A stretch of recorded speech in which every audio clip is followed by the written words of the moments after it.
Aleluia, glória a Deus. Deus é fiel. Amém. Quantos aqui sentiram a presença do Senhor? Glória a Deus. Glória a Deus, é muito bom. Muito feliz de estar aqui essa noite, mais um culto jovem, o último de 2020. Uma festa, podemos adorar o Senhor juntos, exaltar o nome dEle, porque Ele é digno de adoração, digno de glória. E esse é um mês de festa, dezembro, último mês do ano. Nós teremos muitas atividades aqui na igreja durante esse mês. Sábado que vem, nós temos batismo, dia de festa também, de alegria, pessoas descendo as águas e sendo restauradas, renovadas. E antes disso, dia 10 aqui, nós temos culto das mulheres. A missionária Tereza vai estar aqui trazendo a palavra, mulher de Deus, é bênção, sempre muito usada. Então não deixe de estar presente. Dia 11 também nós teremos, dia 14 nós teremos o culto dos homens. Também uma bênção, é muito bom, já está um tempo que a gente não tem, estamos voltando aí. Isso é uma bênção. E dia 20, para fechar com chave de ouro, nós temos aqui nosso culto de Natal, já tradicional aqui da SEAD, que a gente faz todo ano. A gente tem uma apresentação linda das meninas da dança, e depois tem uma confraternização também, bastante comida. Quem já veio nos outros anos sabe como é bom, é agradável, um momento também agradável na presença do Senhor. E é muito bom quando nós estamos reunidos. A palavra de Deus vai dizer que quão bom é quando os irmãos vivem em comunhão.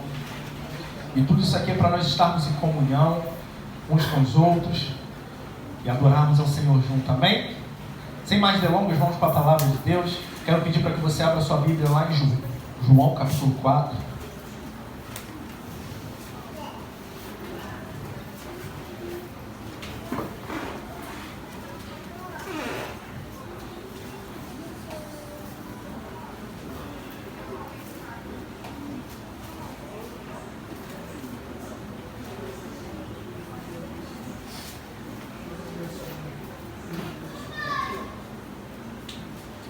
Aleluia. Todos acharam? Confesso que não era essa palavra que eu traria hoje. Estava estudando lá Ezequiel. Só que a gente não está aqui para fazer a vontade do Senhor. A gente não está aqui para fazer a nossa vontade. Nós estamos aqui para fazer a vontade do Senhor. E essa palavra eu já preguei ela aqui. Na verdade não foi aqui, foi lá em Maricá, no retiro dos jovens que nós fizemos. Acho que foi em 2017. O pessoal das antigas aí lembra, né? Isso. Foi bênção incender, nós fizemos lá na casa do pastor, lá em Maricá, ficamos todos apertadinhos lá, mas foi muito bom. Tinha gente acampada no jardim, montou barraca, tava lá, foi muito bom. E eu trouxe essa palavra lá, só que o Senhor tem colocado no meu coração já tem algumas semanas essa palavra. E semana passada eu tive a oportunidade de ir num seminário de louvor e adoração. Até meu amigo Nilcinho ali, que tá ajudando a gente no som ali, queria até agradecer a ele, que me levou lá, foi lá na igreja dele, lá em São Gonçalo. Nilcinho, amigo de infância, a gente congregava na mesma igreja lá na Tijuca. E ele que me levou lá, fui eu e o Michel lá em São Gonçalo, foi uma bênção. Quem ministrou o seminário foi o Azaf Borba. Inclusive esse louvor que nós cantamos, Jesus em tua presença dele, e vários outros que a gente canta, um homem de Deus, tem mais de 30 anos de caminhada. E o tema da conferência foi exatamente um versículo dessa passagem, que é muito conhecido e é muito usado em seminários de louvor e adoração, que fala sobre a verdadeira adoração. Jesus falando sobre a verdadeira adoração, que importa que o adoremos em espírito e em verdade, porque é esse que o Senhor busca como verdadeiros adoradores. E a gente foca muito no que Jesus está falando, e às vezes a gente esquece de entender e procurar saber para quem Jesus estava falando, o porquê daquilo. Sabe, às vezes a gente para ler uma situação dessa, a gente acha que Jesus está falando com alguém muito entendedor, talvez algum seguidor dele, um servo fiel. Mas não era isso. Jesus estava falando com uma pessoa totalmente contrária à sociedade.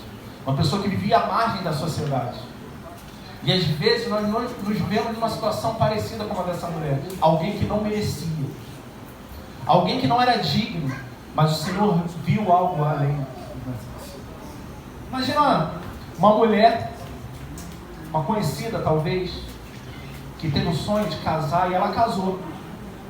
Realizou um grande sonho que era casar. Só que passa um tempo, essa mulher divorcia.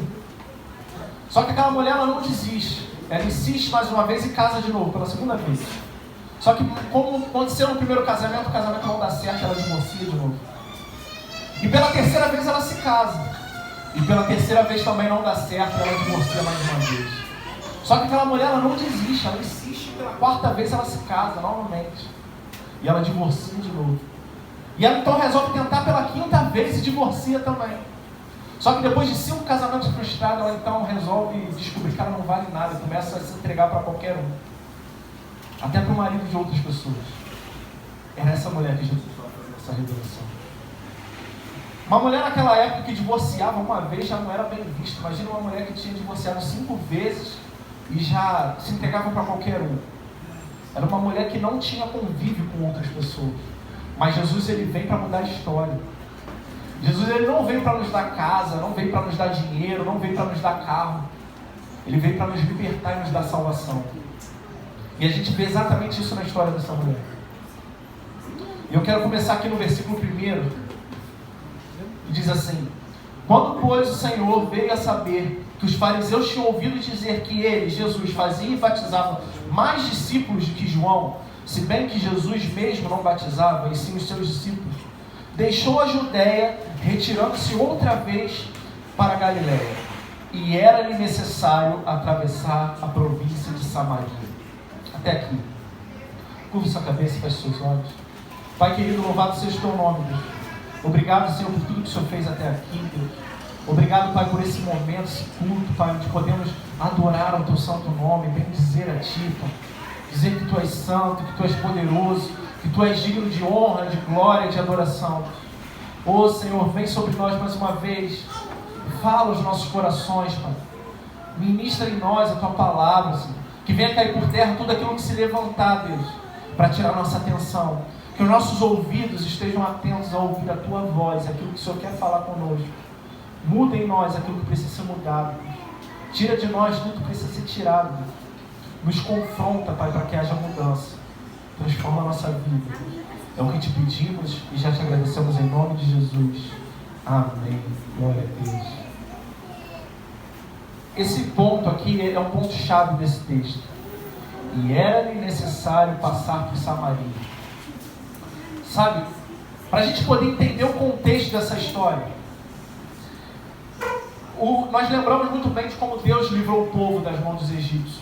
E eles passaram 40 anos no deserto e enfim chegaram à terra prometida. E ali eles se estabeleceram e foram criando sua família, se estruturando. E o povo foi crescendo, crescendo. Até que em um determinado momento eles se cansaram de serem governados por juízes. Porque naquela época não tinham reis, eram juízes que governavam o povo, ditando as leis de Deus. Era um homem direcionado por Deus. E eles pediram ao Senhor um rei. E o Senhor, atendendo ao pedido do povo, ele levanta Saul como rei daquele povo. Saul, um homem forte, valente, alguém que se destacava no meio do povo. E Saul era o rei que aquele povo esperava. Um rei imponente, que a pessoa olhava e dizia: esse é o rei de Israel. Só que o tempo foi passando e Saul foi se perdendo. A gente até um tempo atrás falou um pouco sobre a história de Saul, quando ele desobedeceu a ordem do Senhor e não destruiu todo o povo de Amaleque, os amalequitas. E por conta da desobediência de Saul, Deus então resolve tirar o trono de Saul. Então ele levanta Davi, que era totalmente diferente de Saul. Davi não tinha aparência. Davi era um homem pequeno, era o menor da sua casa, era aquele que nem seu pai enxergava nele alguma coisa. Só que, como a gente falou aqui, Deus não olha com os nossos olhos, Ele olha com os olhos dele. E Ele vê além daquilo que a gente consegue enxergar. Ele vê no interior, aquilo que está no coração. Então Deus levanta Davi. Davi foi um homem segundo o coração de Deus.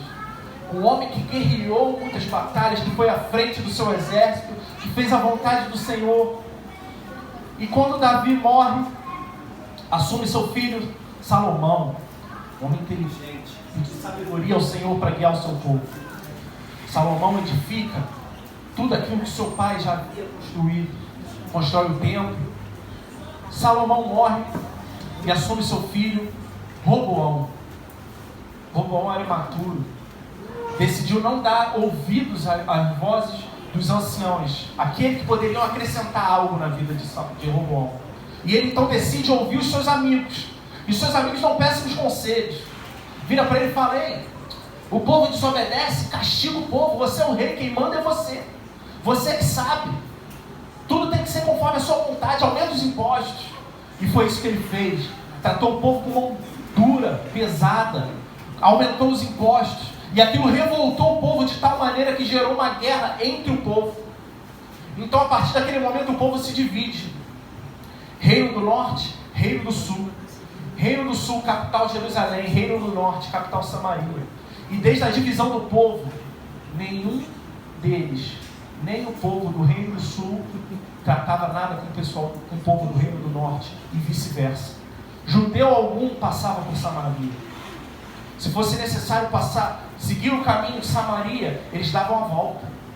Para vocês terem uma noção aqui, está falando que Jesus sai da Judéia para Galiléia. Esse caminho passando por Samaria levava 3 dias mais ou menos. Só que os judeus, para fazer esse caminho, ele dava a volta, fazendo com que levasse mais do que o dobro do tempo, levava em torno de 7 dias. Mas eles faziam isso porque judeu não pisava em Samaria.